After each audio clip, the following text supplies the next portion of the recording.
미국 시장이 불안한 모습을 보이면서 이번 주도 불안감이 계속 나올 것이다 라는 전망이 나오고 있습니다. 자, 산타는 어디에 있느냐, 자, 그런 질문도 나오고 있고요. 네, 산타는 뭐 크리스마스 돼야지 오지 않겠습니까? 열심히 선물 준비하고 있겠죠. 자, 이번 주 미국 증시가 그다지 썩 좋지 못할 것이다 라는 전망이 지배적인 가운데 국내 증시도 그에 따라서 그렇게 썩 훌륭한 모습은 없을 것이다, 즉 상승에 대한 모멘텀이 없을 것이다 라는 전망이 나오고 있습니다. 과연 그런 것인지 한번 알아보도록 하겠고요. 자, 올 한 해가 마무리가 되어 가면서 개인들이 많이 산 주식들에 대한 성적표가 나오고 있습니다. 가장 많이 손실 본 것이 에코프로비엠이라고 하는데 막 40%가 넘는다고 하죠. 자, 이런 부분들도 있고요. 개인들이 많이 산 주식들은 거의 대부분 그냥 손실을 많이 봤다라고 하는데, 자, 어떤 주식들을 많이 사서 손실을 보고 있는지, 또 외국인과 기관들이 매수한 종목들은 수익이 나고 있다고 하는데 또 어떤 종목들인지 한번 알아보도록 하죠. 반도체 시장에 대한 우려감이 계속 커지고 있습니다. D램 재고가 산더미처럼 쌓여있다, 이런 얘기가 나오고 있습니다. 산더미처럼 쌓여있다는 것은 무지하게 많다는 얘기겠죠. 그러다 보니까 삼성전자, 하이닉스, 뭐 아무래도 좀 부담스럽다. 뭐 하이닉스는 적자 이야기도 나오기도 하고요. 뭐 굉장히 좀 찬바람이 쌩쌩 부는 모습이긴 한데, 자, 이런 종목들은 또 개인 투자자들이 또 많이 가지고 있는 종목들이기도 하죠. 그래서 여기에 대한 걱정거리가 많을 것 같은데요. 이 부분들 어떻게 풀어야 되는지 알아보도록 합니다.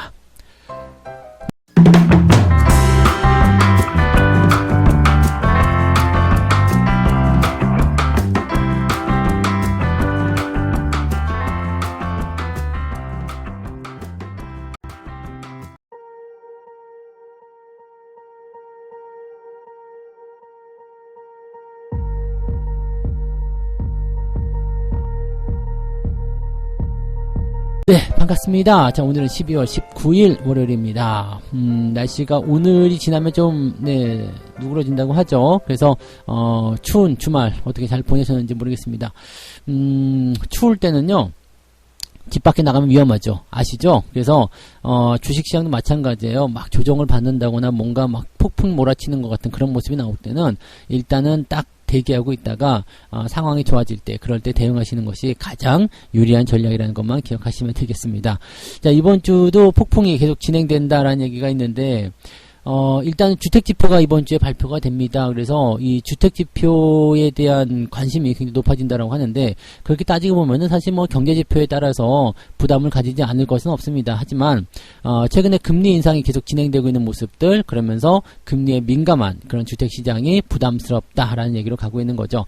뭐 어떻게 보면 연관관계가 있기 때문에 뭐 그렇게 볼 수 있겠죠. 그래서 주택지표가 크게 나쁘게 나올 경우, 크게 악화될 경우에는 실제 이제 영향에 대한 부분들이 굉장히 크게 작용될 수 있을 것이다라고 볼 수가 있겠죠. CPI 지표는 일단은 인플레이션 하락에 대한 포인트를 계속 만들어주고 있기 때문에 뭐 나쁘지 않습니다만은, 그렇다고 하더라도 이제 이번 주에는 개인 소비, 개인 소득, 그 다음에 내구재 주문, 그다음에 주택 지표까지 해가지고 어마어마한 지표들이 많이 발표가 되는데, 지금 내용들은 그다지 썩 좋지가 않습니다. 그리고 특히나 이전 그 개인 소비 지출이나 이런 부분들이 주 후반까지 쭉 연결되어 있거든요. 그러니까 월요일 같은 경우 이제 뭐 특별한 건 없어요. 월요일은 특별한 거 없는데 화요일, 수요일, 목요일 해가지고 주택 지표가 쭉 진행이 되고요. 그 다음에 금요일 정도에 이제 내구재하고 개인 소득, 개인 지출 진행이 됩니다. 근데 지금 뭐 이 부분들은 그다지 썩 좋은 포인트가 아닙니다. 그래서 지금 보시면은 주택지표도 굉장히 많이 떨어질 것으로 예상되고 있고요. 그 다음에 실업성 청구 건수는 조금 늘어난다. 고용은 조금 나빠지는 것 같더라고요. 그래서 여기에 따른 부분은 조금 이제 시장이 좋게 받아들일 수 있겠습니다만, 이런 거 있고요. 그 다음에 내구재 주문도 지금 감소했을 것이다. 개인 소득도 줄었을 것이다. 개인 지출도 줄었을 것이다. 이런 식으로 얘기 나오고 있습니다. 그래서 긴축에 대한 우려감은 지속되고 있는데, 이 고용에 대한 부분들이 크게 나빠지는 것과 그 다음에 CPI가 크게 떨어지는 것, 이 두 가지가 이제 가장 핵심이 될 것이다 라고 보여지는 부분이겠죠. 상당히 불안한 요소들이 있다는 것만 기억하시면 되겠습니다. 그래서 주가를 끌어올릴 만한 그런 부분들이 별로 없기 때문에 시장이 이런 재료들을 어떻게 해석하느냐에 따라서 달라질 수가 있을 것 같아요.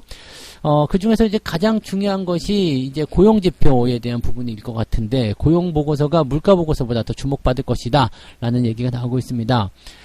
지금은 임금 상승률의 지속적인 상승이 걱정거리가 있네요 라고 파월이 이야기를 했었던 부분이 있는데, 뭐 고용이 나쁘게 나오게 된다면 경기 침체 우려감이 나올 수밖에 없어요. 왜냐면 고용이 나빠지면 개인 소득에도 또는 개인 지출에도 문제가 되는 거고요. 그 다음에 소득과 지출이 다 떨어지게 된다면은 기업들 실적이 줄어들 수밖에 없겠죠. 그래서 이 고용 지표라는 것은 경기를 뭐 측량하는데 가장 중요한 지표가 되는 거고요. 뭐 물가는 지금 떨어지고 있기 때문에 이 부분에 대해서는 이제 어느 정도 안심을 할 수 있는 상황이 되어서 뭐 앞으로도 내년도에도 계속적으로 뭐 물가 지표는 떨어질 거예요. CPI 지표는 더 내려가게 될 거고 뭐 결국에는 6%대, 5%대, 뭐 2%대까지 떨어지는 모습은 나오게 될 겁니다. 그래서 점차적으로 계속 하락하는 모습이 나오게 될 거기 때문에 얘네들보다는 이제는 이 고용 지표를 좀 관심 있게 보자라는 얘기가 될 수 있는 거죠. 고용에 대한 부분들은 이렇게 계속 나쁜 상황으로 가게 된다라면 뭐 실업률이 지금은 4% 미만이지만 4%를 넘어가게 된다라거나 이렇게 나오게 된다라면 이제 연준 입장에서는 긴축을 더 진행하기가 어려울 겁니다. 그래서 내년도에는 제가 생각하기에는 CPI 떨어지죠. 그 다음에 고용이 별로 안 좋아지죠. 실업률 올라가죠. 이렇게 되면 금리는 0.25로 못 박히거나 아니면 동결로 넘어가는 모습이 나오게 될 가능성이 굉장히 높습니다. 이렇게 되면 또 시장은 또 긍정적으로 받아들일 수 있는 상황이 좀 됩니다. 근데 실업이 생각보다 더 나쁘게 만들어져서 경기에 대한 어떤 침체가 예상이 된다 그러면은 여기서 또 문제가 될 수 있거든요. 그러니까 지금은 쉬운 문제가 하나도 없다라고 생각하셔야 되겠죠. 자, 지금은 일단 물가에 대한 부분만 계속적으로 보고 있기 때문에 물가에 대한 내용이 가장 주된 내용이 되겠지만 앞으로는 고용이라든지 기타 다른 경제 지표들이 그것보다 앞서서 이야기가 나올 것이다 라는 부분이고요. 국채금리 같은 경우도 뭐 계속 문제시되고 있습니다. 최근 들어서면서 이제 국채금리와 주식이 같은 방향으로 움직이고 있다 이런 얘기를 문제시 삼고 있는 내용인데요. 최근에는 이제 국채금리가 떨어지게 되면 성장주가 올라가죠. 왜냐면 금리가 낮춰지니까 기업들의 실적 부분에서 비용이 감소하게 된다. 그래서 괜찮다라는 얘기를 해서 성장주가 올라가는 모습이었는데 최근에는 주가 떨어질 때 국채금리도 같이 떨어지는 모습이 나타나고 있다는 얘기거든요. 그러니까 이렇게 같이 움직이게 되는 부분들은 오히려 이 경기에 대한 부분들이 조금 침체로 갈 가능성이 높다라는 쪽으로 해석이 되기 때문에 부담스럽다라고 얘기를 하고 있다는 얘기가 되겠습니다. 근데 이제 뭐 금리 계속 떨어져가지고요. 결국에는 이제 장단기 국채금리가 다시 재역전되고 이렇게 되면 뭐 부담은 좀 사라지지 않을까 생각되긴 합니다. 얘네들이 노리고 있었던 부분들이고 얘네들이 원했던 부분들이 이런 거였는데 이게 또 나온다고 해서 걱정거리다 생각하는 것도 사실은 조금 웃기는 얘기가 아닌가 싶은 내용입니다. 그래서 일단은 시장이 이런 재료들을 어떤 식으로 해석하느냐 그게 제일 중요한 부분이 될 것 같고요. 이번 주 초반부터 해서 중후반까지 지금 특별하게 시장이 올라갈 만한 재료는 없는 상황입니다. 그래서 미국 시장이 지난 주말에도 조금 떨어져서 마감을 했기 때문에 이런 부분들이 좀 부담스럽다 정도로 해석은 돼야 될 것 같은 느낌이에요. 자, 그러면 국내 증시는 어떨까요? 국내 증시 역시도 뭐 썩 좋은 이야기가 나오기 어렵겠죠. 지금 코스피 밴드를 2300에서 2420으로 보고 있다라고 얘기하고 있는데 2400을 넘기가 힘들 것이다 라는 얘기는 일단 시장에서 상승을 이끌어갈 만한 모멘텀이 부족하다라고 되어 있는 부분이죠. 자, 지금 가장 크게 작용할 수 있는 게 중국발 리오프닝 모멘텀인데 이 부분 같은 경우는 이 방역 규제 완화를 지금 진행하고 있지만 그러다 보니까 오히려 코로나 확진자 수가 증가세를 보이고 있다. 근데 이 확진자 수 증가에 대한 부분들은요. 요즘에도 우리나라도 마찬가지겠지만 독감, 코로나 이런 거 많이 있잖아요. 날씨 추워지니까 더 기승을 부릴 수밖에 없겠죠. 자, 다시 따지고 보면은 날씨가 좀 따뜻해지는 내년 뭐 한 2월 중후반, 3월 이쯤 되면은 코로나 이 확진자 수에 대한 부분들이 크게 감소할 수 있는 가능성이 좀 생기는 거고요. 방역 규제 완화에 대한 부분들이 확 풀리게 되면서 분위기는 더 좋아질 수 있다 생각하시면 되겠죠. 그래서 지금 보면은 추운 겨울을 좀 지내야 되는 상황이지 않을까라는 판단이 좀 되고요. 경기 우려감에 대한 부분들 일단 있다. GDP 확정치 이거는 뭐 특별하게 변한 건 없어요. 그냥 유지는 계속 되고 있는 모습인데 뭐 특이한 부분은 없고 소비자 심리지수도 조금 떨어져요. 그래서 요것도 조금 부담되는 내용들. 그러니까 해외 시장에서 나타나는 거 뭐 아까도 말씀드렸던 주택지표나 또는 GDP, 뭐 소비자 심리지수 또는 내구재 주문 소득 뭐 경제지표가 좋은 게 한 개도 없습니다. 이번 주는 좋은 경제지표가 한 개도 없어요. 실업수당 청구 건수 늘어나고요. 그래서 뭐 좋은 게 하나도 없는데 오히려 좋지 않기 때문에 이 배드뉴스를 굿뉴스로 바꾸는 그런 시장의 어떤 해석이 나오게 된다면 주가가 반등할 수는 있겠다라고 보시면 되겠죠. 여기다가 이제 우리나라 같은 경우는 또 화물연대를 포함한 공공운수, 노조 파업이 또 이제 기업의 실적이나 수출 이런 것들에 타격을 줄 수밖에 없었을 것이다. 그래요. 지금 쉬운 게 하나도 없습니다. 다들 이제 먹고 살기 힘든 상황이고, 또 어렵다라고 되어 있기 때문에, 여러 가지 부분들인데, 이것을 어떻게든 하나들 풀어나가야 되는 모습인데, 이 정책적인 부분들이나 이런 것들도 다 정치되어 있는 모습이기도 하고요. 답답한 부분들이 좀 있는 것 같아요. 거기다가 반도체 업황까지도 애매하죠. 지금 이번 주에는 마이크론의 실적 발표가, 이제 꼽히게 된다라고 되어 있는데, 이번 주가 아니죠. 이제 이 4분기 마이크론의 실적 발표. 이 실적 발표에 대한 부분들은 앞으로 이제 실적 전망치를 내려잡고 있다라는 것이 가장 큰 문제가 되는 것 같아요. 또 이제 이 반도체 업황에 대한 재고 증가라든지 이런 것들이 계속 문제시되고 있기 때문에 반도체 지수가 그다지 썩 좋은 모습 보이지 않고 있어요. 그러면은 우리나라 지수 같은 경우는 삼성전자 하이닉스가 주가를 올리지 못하게 되면 지수도 올라가지 못하는 상황이 벌어지게 되는 겁니다. 그래서 대형주들이 일단 움직이지 못하는 상황에서는 지수가 움직이지 못한다. 그러면 개별주 쪽으로 움직임이 나타날 가능성이 매우 높다라고 판단하실 수밖에 없겠죠. 자, 이런 상태 속에서는 대형주, 일단 시장이 계속 바닥을 기어다니거나 옆에서 횡보하는 모습이 나타나면서 다른 종목들을 올리게 되는 상황이 벌어지게 될 거예요. 계좌 상황에서는 나쁜 모습은 아니겠습니다만 조금 답답하거나 지루한 장세가 나타날 수 있기 때문에 거기에 대한 대비는 좀 하셔야 될 것 같습니다. 지루하고 답답한 거 시장 투자하다 보면 늘 일어나는 일입니다. 그래도 하락하는 것보다 나을 거예요. 계좌는 그렇게까지 나빠지지 않을 테니까 잘 유지하시면서 그렇게 버텨내시면 될 것 같다 생각이 듭니다. 이번 주도 여러분들이 지루함과 싸우는 바닥에서 나타나는 전형적인 모습들입니다. 투자자들을 지치게 하는 이러한 모습들에서 조금씩 적응해 나가는 그런 전략들을 세우셔야 되지 않을까 생각합니다. 산타가 올지 안 올지는 일단은 아직은 미지수예요. 산타가 눈이 많이 와서 못 왔을 수도 있으니까 그 부분은 좀 지켜봅시다. 이번 주하고 다음 주 쭉 주가가 치고 올라가면은 2주 정도 남았으니까 충분히 2,500까지도 넘겨줄 수 있는 상황이 될 수도 있는데, 자, 과연 가능할런지 그 부분은 이제 시장을 열면서 거기에 맞는 대응을 해보셔야 될 것 같습니다. 예측은 조금 어려울 것 같네요. 자, 두 번째 이야기로 넘어가 보도록 할게요. 개인들이 많이 산 10종목이 모두 다 마이너스다. 좀 안타까운 소식 중에 하나이긴 한데, 매년 들리는 소식이기 때문에 사실은 놀랍지도 않습니다만은, 가장 많이 이제 손해를 본 것이 뭐냐면, 에코프로비엠이 마이너스 43%랍니다. 평균 가격, 평균 매수가 대비해서 마이너스 43%. 이 에코프로비엠이나 LNF 이런 것들이 이제 거기에 포함됐을 거라고 생각되는데요. 여기에는 증거사 리포트가 한몫 단단히 했을 거라고 생각합니다. 한 3-4달 전이었죠. 증거사 리포트 나오면서 막 그냥 사람들 몰아쳤잖아요. 그러면서 거기서 매수 들어가신 분들 굉장히 많았을 텐데, 조심해야 되는 것들만 조심하시면 사실 이런 것들은 다 피해갈 수 있는 것들인데 조금 안타까운 부분이에요. 그리고 네이버, 카카오 여기도 개인 투자자들이 엄청나게 몰려들어가지고 손해가 막심하다. 지금은 이제 마이너스 23%, 카카오는 마이너스 27%, 네이버가 마이너스 23%예요. 근데 이거보다 실제로 더 많죠. 마이너스 70%, 그 연고점 대비해가지고 마이너스 70%씩 나오는 그런 종목들이었기 때문에 또 지금도 계속 밀리고 있는 상태죠. 그러니까 얘네들이 이제 여러분 계좌에 훅 하고 들어가 있으면은 계좌가 올라가기 되게 어렵습니다. 네이버, 카카오, 이거 에코프로비엠, LNF 이런 거 갖고 있으면요, 여러분 계좌가 좋아질 수가 없어요. 그러니까 이런 부분들을 피해가는 거, 그게 제일 중요한 거고요. 그다음에 삼성전자, 하이닉스 이런 것들도 이제 포함이 되어 있는데, 하이닉스도 마이너스 24%래요. 최근에 이제 주가가 좀 떨어진 모습이 좀 있었잖아요.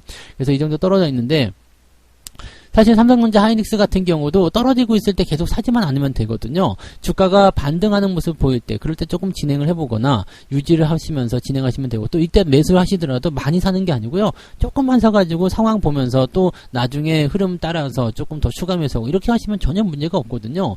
그 다음에 다 떨어진 다음에 하락하는 시점에서 바닥권일 때, 주가가 많이 내려갔을 때, 그럴 때 매수하는 거지 왜 꼭대기에서 매수해서 물리죠? 이런 부분들은 좋지 않아요. 단기적 매매를 하더라도 상승하는 거 보면서 따라 들어간다. 좋지 않은 거예요. 그러니까 그런 것들만 피해 가시면 되는데, 이게 조금 안타까운 부분 중에 하나입니다. 개인들은 왜 자꾸 매수만 하면 손해가 나는 거고 손실이 나는 걸까? 자, 이런 부분 한번 곰곰이 생각해 볼 필요가 있어요. 왜 이러는 걸까? 근데 매번 똑같은 것을 반복하고 있는 거예요. 매번 똑같이 리포트나 뉴스나 또는 주가 상승하는 거 보고 거기다 질르는 거죠. 고점인지 아닌지에 대한 분석이 전혀 없다는 얘기입니다. 좀 안타까운 부분이고요. 반면에 외국인하고 기관 투자자들은 수익이 나고 있다는 얘기입니다. 각각 순매수한 종목 10개 중에서 절반인 5개 정도씩이 플러스 수익률을 기록하고 있다.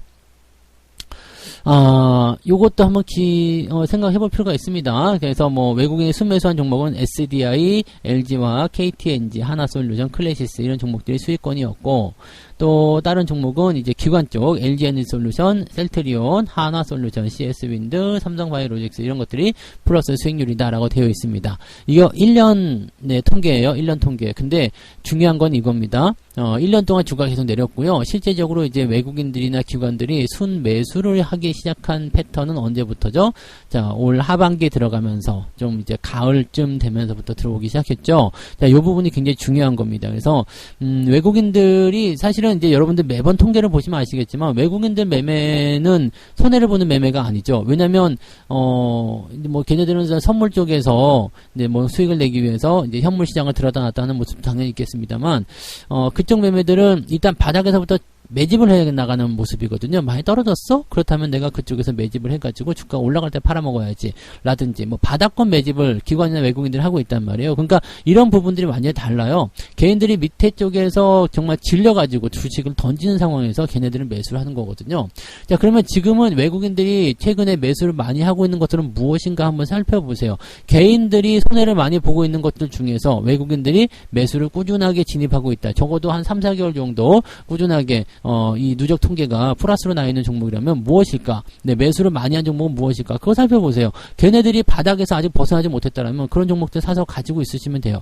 왜냐면 개인들 입장에서 봤을 때는 뭐 1년치 통계를 봤을 때 이만큼 손해다 어쩌다 뭐 이런 얘기 나오지만 실질적으로 이제 이걸 더 잘게 쪼개가지고요 뭐 분기별로 나눠서 자 4분기에 많이 산 종목은 뭐냐 3분기부터 매수를 많이 한 종목은 뭐냐 근데 이게 주가가 올랐냐 안 올랐냐 이걸 따지고 들어가게 되면 외국인과 기관 투자자들이 지금 개인들이 손해보고 있는 바로 그 종목들을 사고 있을 수도 있거든요. 자 그런 패턴들을 우리가 판단해서 대응하시게 되면 손해를 보시는 것에서 조금 벗어나실 수 있죠. 만약에 여러분들이 손해를 많이 보고 있는 상태인데 최근에 외국인들이나 또는 기관들이 매수를 통해서 계속 받아주고 있다라면 그건 역시도 의심해 볼 필요가 있는 겁니다. 그러니까 그런 부분들을 여러분들이 조금만 생각하시면 되는데 조금 안타까워요. 당장 눈앞에 보이는 거 이 손실을 빨리 복구하고자 하는 그런 마음이 당연히 있겠죠. 당연히 조급한 마음이 들 수밖에 없는데 그런 거에서 벗어나셔야 된다는 걸 꼭 기억하시기 바랍니다. 절대 잊으시면 안 되는 그런 내용이라는 것만 꼭 참고해 주시기 바랍니다.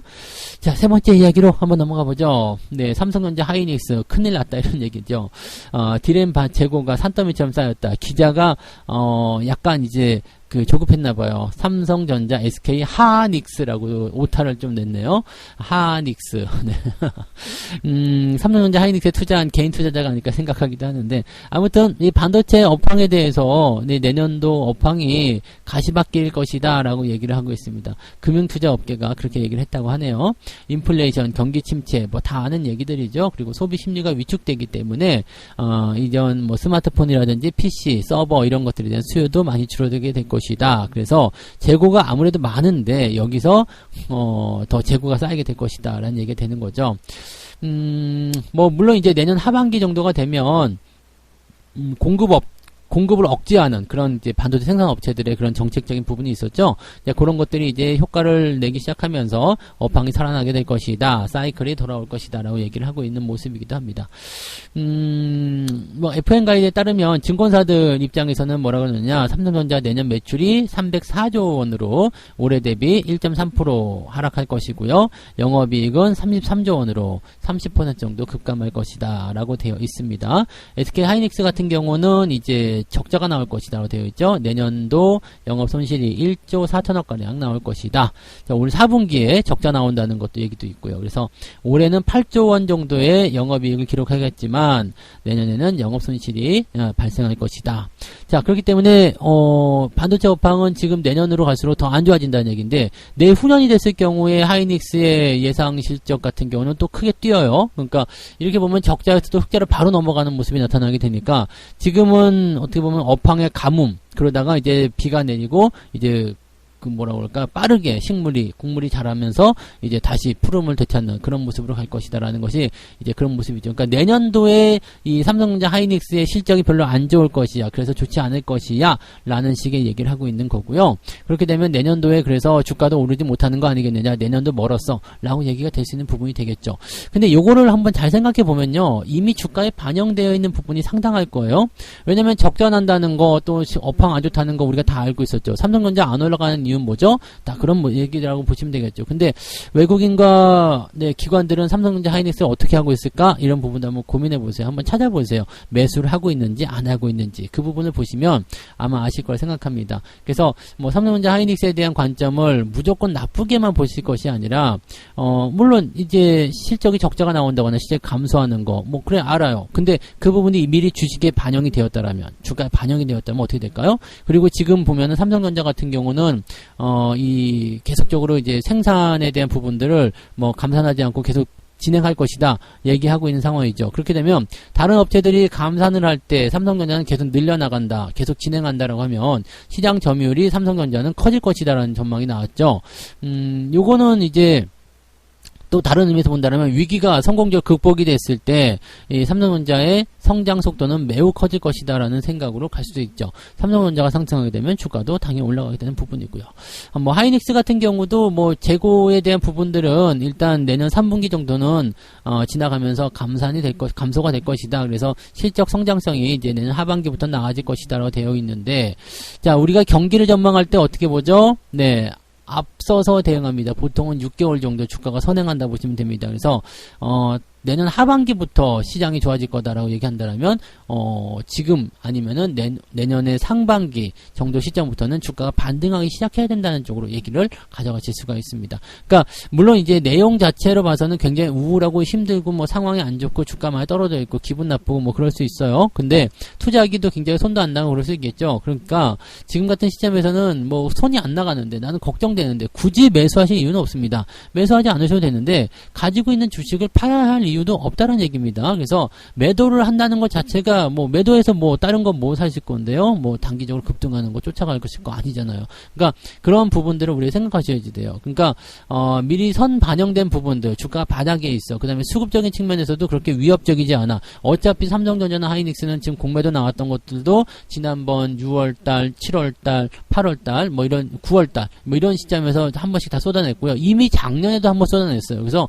공매도가 남아있을 리가 없죠. 물론 공매도 잔고가 있다고 하더라도 그런 것들이 실현될 확률은 많지 않다 생각하시면 되기 때문에 지금 걱정해야 되는 것은 고점에 있는 종목들이지 이렇게 밑바닥까지 다 쳐내려와 가지고요 뭐 역대급 하락을 보여준 이런 상태에서의 걱정거리는 필요가 없다는 얘기입니다. 그래서 당장 올라가지 않더라도요 여러분들이 매도를 해야 될 이유도 없다는 것만 기억하시기 바랍니다. 그래서 반도체 업황이 살아난다 안 살아난다 이런 것들은 지금 당장은 중요하지 않아요. 지금 뭐 내년 상반기에 굉장히 안 좋아요. 하반기부터 살아나요. 그거는 이미 반영된 거거든요. 그럼 내년 하반기에 살아난다는 얘기는 지금 당장 시점에서는 주가가 가장 낮은 수준일 것입니다. 라고 얘기하는 것과 똑같은 상황이죠. 그럼 여기서 우리가 투자 전략을 어떻게 세워야 될 것인가 이 부분 한번 고민할 필요가 있는 거죠. 그래서 뉴스를 읽거나 상황을 볼 때도 항상 그런 것들을 고민해서 보실 필요가 있습니다. 무조건 나쁜 뉴스가 내 눈앞에 딱 왔어? 나한테 좋은 뉴스가 딱 왔어? 그것이 무조건 나에게 매수나 매도의 사인을 주는 것은 아니라는 것을 꼭 기억해 주시면 됩니다. 그래서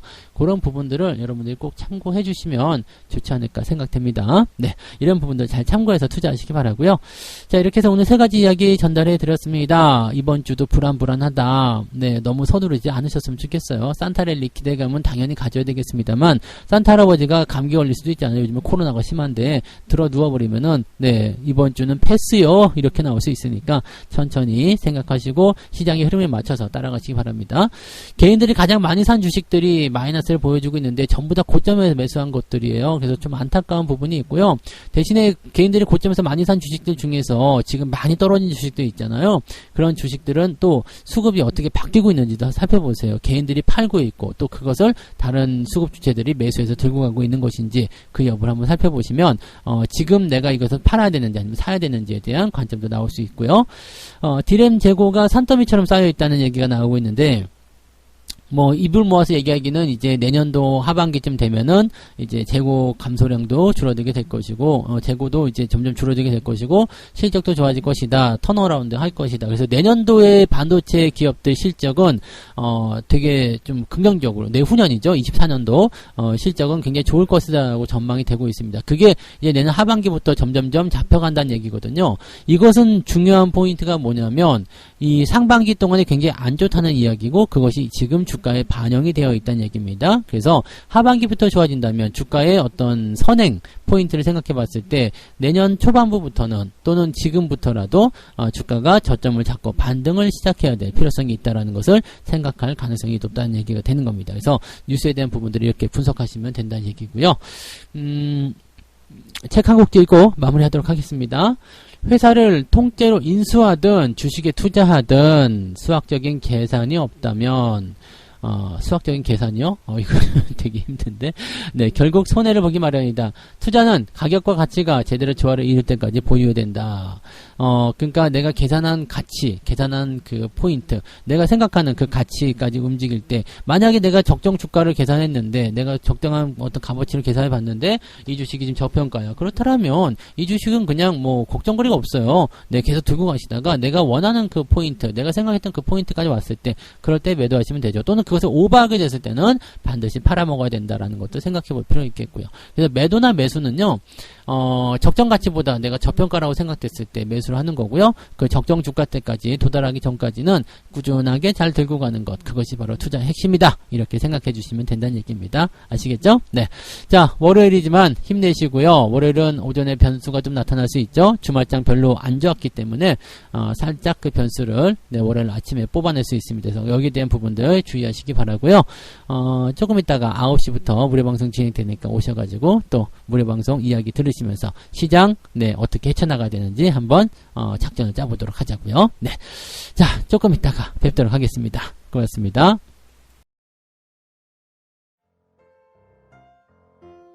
본 방송에서 제공되는 모든 정보는 투자 판단의 참고 자료이며 투자의 최종 책임은 본 방송을 이용하는 본인에게 있습니다.